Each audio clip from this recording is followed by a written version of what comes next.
നമുക്ക് ബാലിന്റെയും ഗോമതിയുടെയും ഇന്നത്തെ നല്ലൊരു കഥ കേട്ടാലോ? വീഡിയോ ഇഷ്ടപ്പെടുവാണെങ്കിൽ ഒന്ന് ലൈക്ക് ചെയ്ത് ഹൈപ്പ് ചെയ്യാൻ മറക്കരുത് കേട്ടോ. അങ്ങനെ നമ്മൾ കാണുന്ന ഒടുവില് മിത്ര എല്ലാരും കൂടെ ചേർന്ന് ചോദ്യം ചെയ്യുവാണ്. അച്ഛനും ചോദിച്ചു, സത്യം പറയടി, നീ ആ സ്വർണം പണയം വെക്കാൻ കൊണ്ടുപോയത് ഈ നിൽക്കുന്ന ബാലനും ആരിനും ഒക്കെ പറഞ്ഞിട്ടല്ലേ? മിത്ര പറഞ്ഞു, അല്ല ചെറിയച്ച, അവർക്ക് ഇതിനെക്കുറിച്ചൊന്നും അറിയില്ല. അവര് പറഞ്ഞിട്ടല്ല ഞാൻ ഈ സ്വർണം പണയം വെക്കാൻ വേണ്ടി പോയത്. വെറുതെ കള്ളത്തരം പറയണ്ട. അവരെ വെള്ള പൂശാൻ നീ ശ്രമിക്കുകയോ വേണ്ട. ഞാൻ എന്തിനാ ചെറിയച്ച കള്ളത്തരം പറയണേ? ഞാൻ കള്ളത്തരം പറഞ്ഞിട്ടില്ല. പിന്നെ നിന്നെ എനിക്ക് അറിയരുതോ? ഇവരെ രക്ഷിക്കാൻ വേണ്ടിയിട്ട് ഒരു പക്ഷെ പിടിക്കപ്പെട്ട് കഴിഞ്ഞിട്ടുണ്ടെങ്കിൽ നീയാണ് എല്ലാത്തിനും ഉത്തരവാദി. നീ അങ്ങോട്ട് ഏറ്റെടുക്കും. നീ ഇവരൊക്കെ വിചാരിച്ചു കാണും, അതുകൊണ്ടായിരിക്കും അല്ലേന്ന് ചോദിച്ചു. അപ്പോഴേക്കും മിത്ര പറഞ്ഞു, ഞാൻ ആരോടും ഒന്നും പറഞ്ഞിട്ടൊന്നുമില്ല. ഈ കുടുംബത്തില് ഈ സ്വർണത്തെക്കുറിച്ച് അറിയാവുന്നത് ആരിനും എനിക്കും മീനാക്ഷി ചേച്ചിക്കും മാത്രമാണ് ഈ സ്വർണം തിരിച്ചു കിട്ടിയെന്നുള്ള കാര്യങ്ങളൊക്കെ അറിയാവുന്നേ. അല്ലാതെ വേറെ ആർക്കും ഇതിനെക്കുറിച്ച് ഒന്നും അറിയത്തില്ല എന്ന് പറഞ്ഞു. അത് കേട്ടപ്പം അച്യുതൻ പറഞ്ഞു, വെറുതെ കള്ളത്തരം പറയണ്ട. ഈ നിൽക്കുന്ന ബാലനും ആരിനും എല്ലാവരും ചേർന്നിട്ടാണ് ഇങ്ങനത്തെ ഒരു നാടകം കളിക്കുന്നത് എനിക്കറിയാം.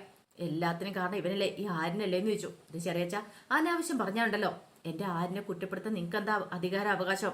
ഒരു കാരണവശാലും ആരിനെ കുറ്റപ്പെടുത്താനായിട്ട് ഞാൻ സമ്മതിക്കില്ല. കാരണം ആരിനുള്ളത് കൊണ്ട് മാത്രം ഇന്ന് നിങ്ങൾ തലയുയർത്തി പിടിച്ച് നിൽക്കുന്നേ.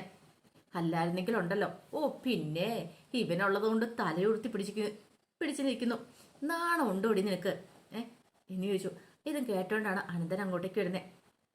അച്ഛനും പറഞ്ഞു, അനന്തേട്ടാ പറഞ്ഞത് കേട്ടോ?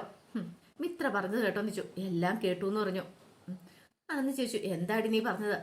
ആരിനുള്ളതുകൊണ്ടാണോ ഞങ്ങൾ തലവഴ്ത്തി പിടിച്ച് നിൽക്കുന്നേ? അതിന്റെ കാരണം എന്താന്നേ?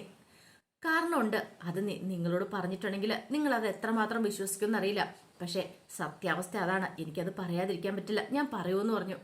അപ്പോഴേക്കും കോമതി തടഞ്ഞു. ഇതേ മിത്ര വേണ്ട കേട്ടോ എന്ന് പറഞ്ഞു. ആ സമയത്ത് അച്യുതൻ പറഞ്ഞു, പിന്നെ എന്തോ വലിയ സത്യമുണ്ട് പോലും. എടി, നീ അന്ന് ഇവിടുന്ന് സ്വർണം അടിച്ചു മാറ്റിക്കൊണ്ട് ഇറങ്ങി പോയില്ലേ? അതീ നിൽക്കുന്ന ആരിനും അതുപോലെ ബാലിനും ഒക്കെ പറഞ്ഞിട്ടല്ലേ? മിത്ര പറഞ്ഞു, ചെറിയച്ച അങ്ങനെയൊന്നുമല്ല, ഒരിക്കലും അങ്ങനെയൊന്നും സംഭവിച്ചിട്ടില്ല. ഈ നിൽക്കുന്ന ആരിനുണ്ടല്ലോ, ഈ സ്വർണം കിട്ടിക്കഴിഞ്ഞപ്പം ആരിന് എന്നോട് ആദ്യം പറഞ്ഞ എന്താണെന്നറിയോ? ഇത് കൊണ്ടുപോയി തിരിച്ചു കൊടുത്തേക്കാന്, കൃഷ്ണമംഗലത്ത് തിരിച്ചു കൊടുക്കാനാ പറഞ്ഞേ. നമുക്ക് ഈ സ്വർണം വേണ്ടെന്ന്. പിന്നെ തിരിച്ചു മേടിച്ചില്ലെങ്കിൽ അത് ആ പഠിക്ക വെച്ചിട്ട് പോരാനും പറഞ്ഞു. അതുപോലത്തെ ഒരു മനുഷ്യൻ ആരിനെ കുറിച്ച് നിങ്ങൾക്ക് അറിയത്തില്ലാത്തതുകൊണ്ടാ ഈ സ്വർണം പോലീസ് സ്റ്റേഷനിൽ ഞങ്ങൾക്ക് കിട്ടിയത്. സംശയം ഉണ്ടെങ്കിൽ പോലീസ് സ്റ്റേഷനിൽ ചെന്ന് ചോദിക്കാൻ പറഞ്ഞു. അപ്പോഴേക്കും ആനന്ദം പറഞ്ഞു, അത് ഞാൻ അറിഞ്ഞിട്ടുണ്ടായിരുന്നു പറഞ്ഞു. അച്ഛനൊക്കെ ഇന്ന് തലയുർത്തി പിടിച്ച് നിൽക്കുന്നതിന് കാരണം ആരാന്നറിയോ? ഈ നിൽക്കുന്ന ആരിനൊക്കെയാ. അല്ലായിരുന്നെങ്കിൽ അപ്പോഴേക്കും നന്ദി പറഞ്ഞു, നീ കുറെ സമയം ആയല്ലോ ഇങ്ങനെ പറയണേ. ആരിനൊക്കെ കാരണമെന്ന്. എന്താ കാര്യം എന്താണെന്ന് വെച്ചാൽ പറ. അല്ലാതെ പിന്നെ ഞങ്ങൾക്കൊന്നും മനസ്സിലാവുമോ? അല്ലെങ്കിൽ പിന്നെ ഞങ്ങൾ തെറ്റിദ്ധരിക്കും നീ ആ സ്വർണം കൊണ്ടുപോയി അവർക്ക് കൊടുക്കുമായിരുന്നു. മിത്ര പറഞ്ഞു, എനിക്കറിയാം. ഇനി എനിക്കത് പറയാതിരിക്കാൻ പറ്റില്ല. എന്താണെങ്കിലും ഞാൻ പറയുമെന്ന് പറഞ്ഞു. മീനാക്ഷി പറഞ്ഞു, വേണ്ട മിത്രെ പറയണ്ട. പറയാതിരുന്നിട്ട് കാര്യമില്ല. മീനു ചേച്ചി പറയണം. ഇത്രയും കാലം ഞാൻ എല്ലാവരിൽ നിന്നും അത് മറച്ചു വെച്ചില്ലേ, ഇനിയെങ്കിലും പറയണമെന്ന് പറഞ്ഞു.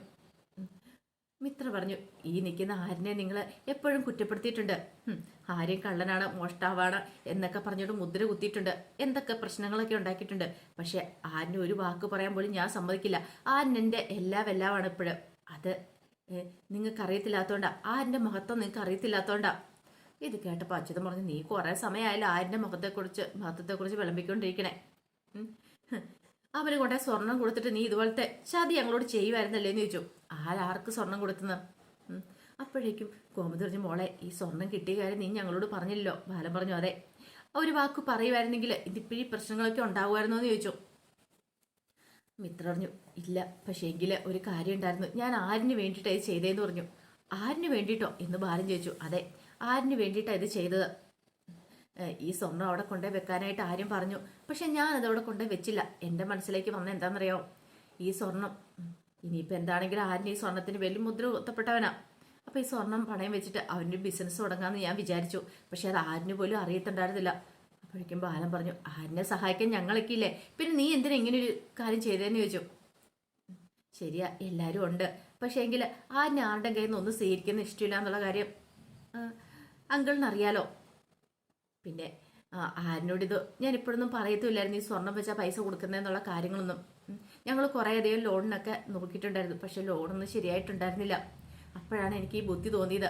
ആരും പോലും അറിയാതെയാണ് ഞാനിത് പണയം വെക്കാനായിട്ട് കൊണ്ടുപോയത്. അച്യുതൻ പറഞ്ഞു, പിന്നെ ഇവള് വീണ്ടും വീണ്ടും നാടകം കളിച്ചോണ്ടിരിക്കുക. എടി, നിന്റെ ഈ നാടകമൊന്നും ഞങ്ങളുടെ അടുത്ത് വേണ്ട. അതെ, ചെറിയച്ഛന് നാടകമായിട്ട് തോന്നും, പക്ഷേ സത്യാവസ്ഥ ഇതാണ്.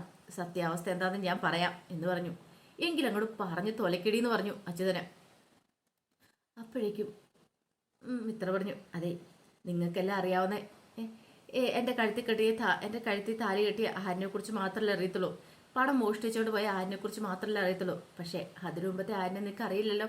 ഇതിനു മുമ്പത്തെ കഥകളൊന്നും നിനക്ക് അറിയില്ലല്ലോ. എങ്കിൽ ഞാനത് പറയാം. എനിക്കൊരാളെ ഇഷ്ടമായിരുന്നു. അച്യുതൻ പറഞ്ഞു, നീ ഇഷ്ടപ്പെട്ട ആളെയല്ലേ നീ താലി കെട്ടിയത്? അല്ല, ഞാൻ ആരിനെ അല്ല ഇഷ്ടപ്പെട്ടിരുന്നേ. ഞാൻ മിഥുൻ എന്ന് പറയുന്നൊരു ചെറുപ്പക്കാരനെ ഇഷ്ടപ്പെട്ടേന്ന് പറഞ്ഞു. പിന്നീട് കാര്യങ്ങളൊക്കെ പറയണം.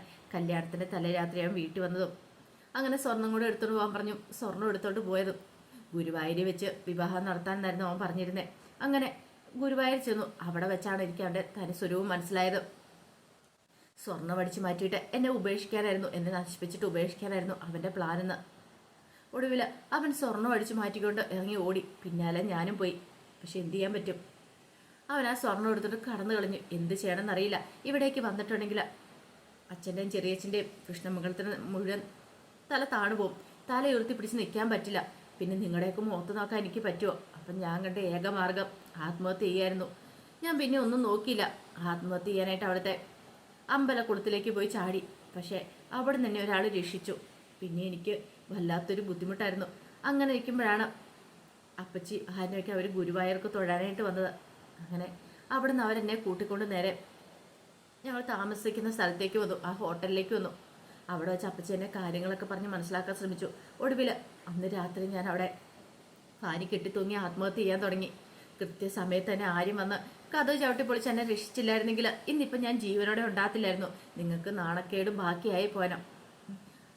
പിന്നീട് എന്ത് ചെയ്യണമെന്ന് പോലും എനിക്ക് അറിയണ്ടായിരുന്നില്ല. അപ്പച്ചി എനിക്കൊരു തീരുമാനം എടുത്തു തന്നെ. അപ്പച്ചിയാണ് പറഞ്ഞത്, നിന്നെ അങ്ങനെ ഉപേക്ഷിച്ചിട്ട് പോകാൻ ഞങ്ങൾക്ക് പറ്റില്ല എന്ന്. ആരിനോട് ഇവളുടെ കഴുത്തിൽ താലി ആർത്തണമെന്ന് പറഞ്ഞു. എൻ്റെ കഴുത്തിൽ താലി ആർത്താനായിട്ട് ആരിനൊട്ട് സമ്മതമായിരുന്നില്ല. പക്ഷേ അപ്പച്ചിയുടെ നിർബന്ധം. അപ്പച്ചിയാണ് പറഞ്ഞത് ഞാൻ പറയുന്നത് അനുസരിക്കണമെന്ന്. കാരണം അപ്പച്ചി ഒന്ന് മാത്രമേ ആഗ്രഹിച്ചിട്ടുള്ളൂ. ഒരു കാരണവശാലും തൻ്റെ ചേട്ടന്മാരും അതുപോലെ തന്നെ കൃഷ്ണമംഗലംകാരൊന്നും ആരുടെ മുന്നിൽ നാണം കെടലെന്ന്. കാര്യം പറഞ്ഞാൽ കുഞ്ഞുനാളിൽ മുതൽ ഞാൻ ജനിച്ചപ്പോൾ മുതൽ കേൾക്കുന്ന പകയത്. പക്ഷേങ്കിൽ അപ്പച്ചിയുടെ മനസ്സിൽ അങ്ങനെയൊന്നും ആയിരുന്നില്ല. അങ്ങനെ അപ്പച്ചി പറഞ്ഞ അനുസരിച്ച് ഗുരുവായൂർ വെച്ച് ആനിൻ്റെ കഴുത്തിൽ താലിയാർത്തി ഇങ്ങോട്ട് കൂട്ടിക്കൊണ്ട് വന്നേന്ന് പറഞ്ഞു.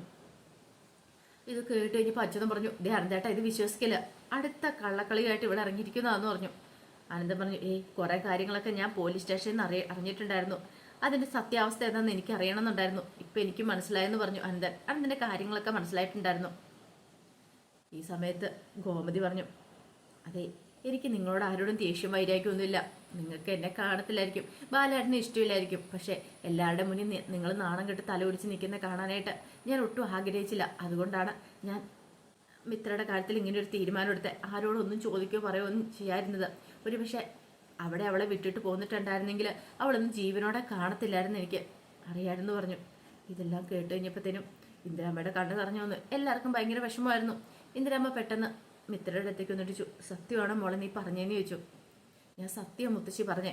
എങ്കിൽ നീ ഒരു കാര്യം ചെയ്യുക, എൻ്റെ തലയത്തോട് സത്യം ചെയ്യുക. ഒടുവിൽ തലയത്തോട് സത്യം ചെയ്യുവാണ്. ഇപ്പം മുത്തശ്ശിക്ക് വിശ്വാസമായോ? ഞാൻ പറഞ്ഞതിൽ ഒരു വാക്ക് പോലും കള്ളവില്ല. ആരിനുണ്ടല്ലോ, ആരും ശരിക്കും എനിക്കിപ്പോൾ കണ്ട ദൈവമാണ്. ആരിനില്ലായിരുന്നെങ്കിൽ ഞാനിങ്ങനെ ജീവനോടെ ഉണ്ടാകത്തില്ലായിരുന്നു. എല്ലാത്തിനും കാരണം ആരും മാത്രമാണ്. അവൻ എന്നെ അത്രമതി സ്നേഹിക്കുന്നുണ്ട്. ഞാനും ആരും തമ്മിൽ നേരത്തെ ശത്രുതയിലേക്ക് ആയിരുന്നു. പക്ഷേ എങ്കിൽ ഇപ്പോഴങ്ങനെയല്ല എന്ന് പറഞ്ഞു. അതൊക്കെ പറഞ്ഞ് ആ മിത്ര ഇങ്ങനെ പറയുമ്പോൾ ആൻ്റെ കണ്ണൊക്കെ നിറഞ്ഞു വരുന്നുണ്ടായിരുന്നു. കാരണം ഇത്രയും കാലം താൻ അനുഭവിച്ച വേദനകൾ എല്ലാവരുടെ മുന്നിൽ നാണം കെട്ട് തല കുനിച്ച് നിൽക്കുമായിരുന്നല്ലോ. അങ്ങനെ അതിലേക്ക് ഒരു അവസാനം ഉണ്ടാവുകയാണ്. മിത്ര സത്യങ്ങളൊക്കെ തുറന്നു പറഞ്ഞ് കൃഷ്ണമംഗലംകാരൻ ഞെട്ടിക്കുകയാണ്. അപ്പോൾ അതിൻ്റെ കഥകളൊക്കെയാണ് നമ്മളൊന്ന് കാണുന്നത്. ഇതിൻ്റെ ബാക്കി വിശേഷങ്ങളുമായിട്ട് വൈകുന്നേരത്തെ പ്രമോയി വരാട്ടോ. ഒരിക്കൽ കൂടി എല്ലാവർക്കും ശുഭദിനം നേർന്നുകൊണ്ട് നിർത്തുന്നു. നന്ദി.